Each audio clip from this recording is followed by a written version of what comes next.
Assalamualaikum, my dear students. I am Farhatullah, your chemistry teacher for 9 class. जैसा कि बच्चों आप सबको पता है, हमने चैप्टर नंबर 4 शुरू किया था और उसमें मुख्तलिफ टॉपिक्स हम डिस्कस कर रहे थे। अगर आप लोगों ने पिछले लेक्चर नहीं देखे तो प्लीज़ वो लेक्चर देख लें आप लोग। आज जो लेक्चर हैं वो लेक्चर नंबर 8 है। तो अगर आपको याद हो, हमने आयनिक बॉन्ड भी पढ़ा था, कोवेलेंट बॉन्ड भी पढ़ा था और कोवेलेंट बॉन्ड के फिर टाइप्स हमने पढ़े थे। तो उसमें हमने सिंगल कोवेलेंट बॉन्ड पढ़ा था, डबल कोवेलेंट बॉन्ड पढ़ा था और ट्रिपल कोवेलेंट बॉन्ड पढ़ा था और फिर पोलर और नॉन पोलर कोवेलेंट बॉन्ड भी डिस्कस किए थे। आज जो हम डिस्कस करने जा रहे हैं वो बुनियादी तौर पे हमारा क्या होगा, हमारा है coordinate covalent bond. Define the coordinate covalent bond, explain coordinate covalent bond with the help of example. जी पहले बच्चों ये समझे कि कभी कभी पेपर में आपसे पूछा जाता है कि डिफाइन या एक्सप्लेन कोऑर्डिनेट कोवेलेंट बॉन्ड।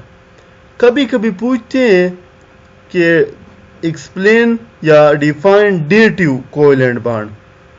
तो दोनों एक ही बात है। कोऑर्डिनेट कोवेलेंट बॉन्ड का दूसरा नाम क्या है? Dative covalent bond. और वो क्यों है वो मैं आगे जाके बताऊंगा आप लोगों को कि कोऑर्डिनेट कोवेलेंट बॉन्ड को डेटिव बॉन्ड क्यों कहते हैं।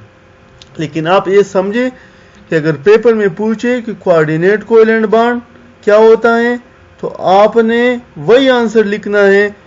अगर डेटिव कोवेलेंट बॉन्ड पूछे तो आपने सेम, इन दोनों का आंसर सेम ही लिखना है। यानी एक ही टर्म में एक ही बॉन्ड के दो मुख्तलिफ नाम है। बाद लोग उसको कोऑर्डिनेट कोवेलेंट बॉन्ड भी कहते हैं और बाद लोग उसको डेटिव कोवेलेंट बॉन्ड भी कहते हैं। तो दोनों का मतलब एक ही है। तो पेपर में पूछे कोऑर्डिनेट कोवेलेंट बॉन्ड या पूछे डेटिव बॉन्ड तो आपने बस यही आंसर लिखना है जो अभी मैं आपको बताने वाला हूँ।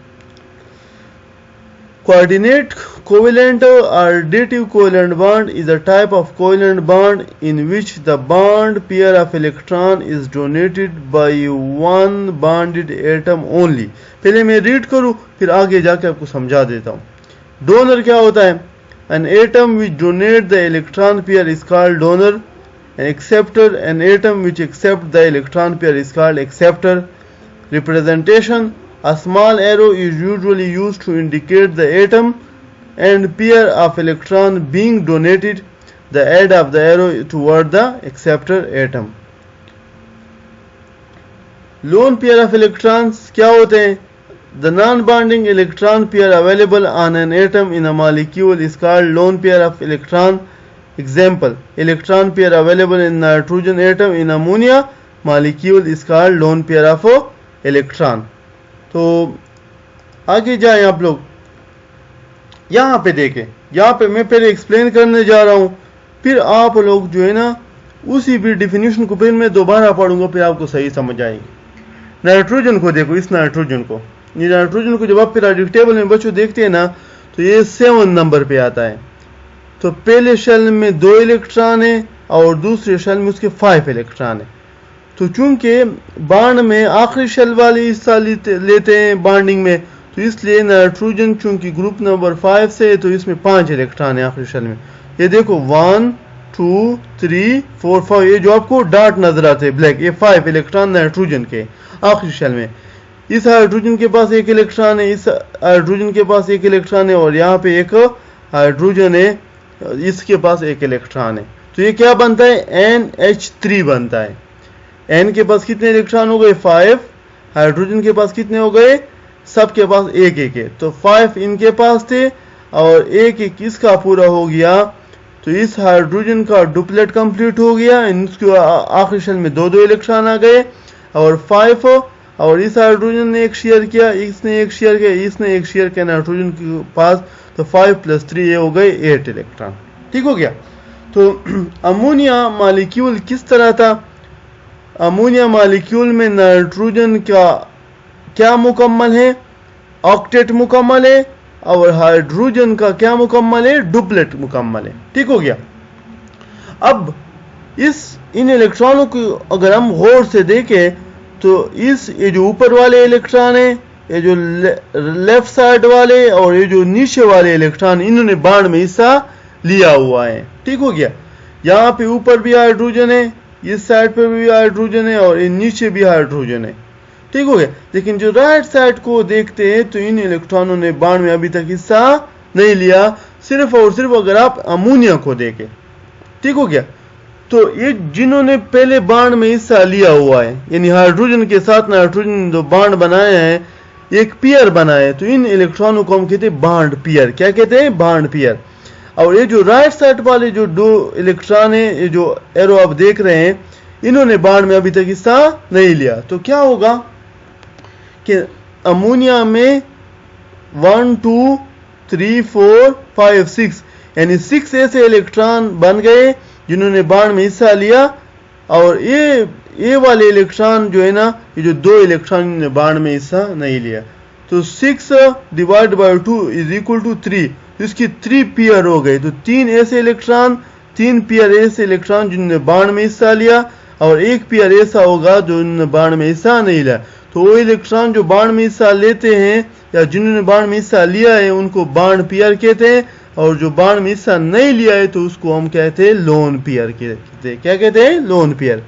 तो क्या होगा, ये जो लोन पेयर ऑफ इलेक्ट्रॉन है ये इस हाइड्रोजन को देगा। क्यों देगा? अब हाइड्रोजन के पास तो एक इलेक्ट्रॉन था, वो एक इलेक्ट्रॉन अगर हाइड्रोजन लॉस करे तो उस पर सिर्फ पॉजिटिव चार्ज रह जाता है। अब हाइड्रोजन के पास एक था, उन्होंने वो एक इलेक्ट्रॉन भी लॉस किया तो उस पर H पॉजिटिव, तो उसको हाइड्रोजन आयन भी कहते हैं। तो हाइड्रोजन आयन पर इसको डुप्लेट तक जाने के लिए, इनको 2 तक जाने के लिए कितने इलेक्ट्रॉनों की जरूरत है? अभी तो उसमें 0 हो गए। एक था, उन्होंने एक लॉस किया तो 0 हो गए। तो ये जो 2 इलेक्ट्रॉन है ये कौन करे? ये दे देगा। ये अमोनिया का जो नाइट्रोजन, इसके पास जो लोन पेयर इलेक्ट्रॉन है किसको दे देगा? इस हाइड्रोजन यानी H पॉजिटिव को दे देगा। तो क्या होगा? एज अ रिजल्ट इनका ताल्लुक बन जाएगा। लेकिन ताल्लुक ऐसा होगा कि अमोनिया डोनर होगा यानी ये इलेक्ट्रॉन देगा और हाइड्रोजन आयन एक्सेप्टर होगा, इलेक्ट्रॉन लेगा, और इसको हम फिर NH3 को अपनी जगह पे, और इन नाइट्रोजन से जो इलेक्ट्रॉन जाते हैं उसको हम इस एरो से रिप्रेजेंट करते हैं, इसकी तरफ H की तरफ, और ऊपर एक क्या लगाते हैं? पॉजिटिव। तो इसको हम क्या कहते हैं? अमोनियम आयन कहते हैं। क्या कहते हैं? Ammonium ion. लेकिन इसमें ये बात गौर से आप देखें कि ये जो नाइट्रोजन है अमोनिया का, ये अमोनिया पूरा डोनर हो गया और H पॉजिटिव इलेक्ट्रॉन एक्सेप्ट किया, हासिल किया, तो उन्होंने ये कबूल किया, तो इसलिए हाइड्रोजन आयन क्या हो गया? हमारे पास एक्सेप्टर हो गया और अमोनियम आयन बन गया, और इसको हम फिर हम एडक्ट कहते हैं। एडक्ट क्यों कहते हैं? ये एडिशन हुआ है। एडिशन की स्पेलिंग है ADDITION, और उसके नतीजे में क्या बनता है? Product, PRODUCT। तो एडिशन का ADD और प्रोडक्ट का UCT मिलकर हमारे पास क्या बनाता है? एडक्ट बनाता है। तो इसलिए इसको एडक्ट भी कहते हैं। ठीक हो गया।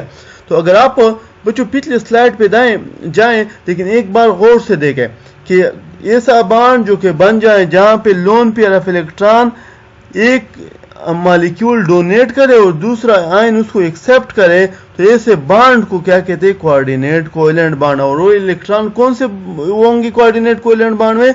बॉन्ड पेयर हिस्सा नहीं लेगा, यानी जो लोन पेयर है जो कि इजाफी पड़े हुए, जिन्होंने पहले बॉन्ड में हिस्सा नहीं लिया था, तो वो अब बॉन्ड में हिस्सा लेगा, और इस बॉन्ड को क्या कहते हैं? Coordinate covalent bond. और उसको हम एक एरो से रिप्रेजेंट करते हैं, और उस एरो की डायरेक्शन यानी डोनर से शुरू होगा और एक्सेप्टर की तरफ जाएगा। ठीक हो गया।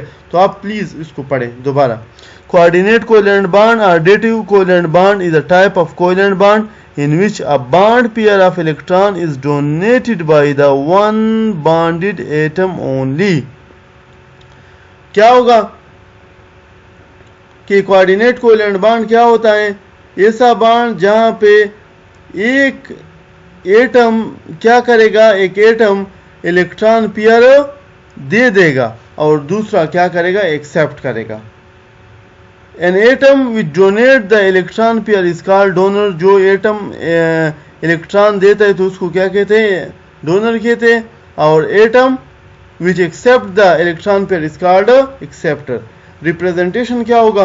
स्मॉल एरो, ये एरो बच्चों इसको इसके सामने इसके जो हेड है ये भी बनाओ, ठीक हो। Usually indicate the atom of the electron being donated, यानी जिस डायरेक्शन की तरफ जाएगा तो इसका मतलब क्या, head of arrow is toward the acceptor atom, तो जो एक्सेप्ट करेगा तो उनकी तरफ उसका हेड होगा। लोन पेयर ऑफ इलेक्ट्रॉन क्या होते हैं, the non bonded electron pair available on atom molecule is called lone pair of electron.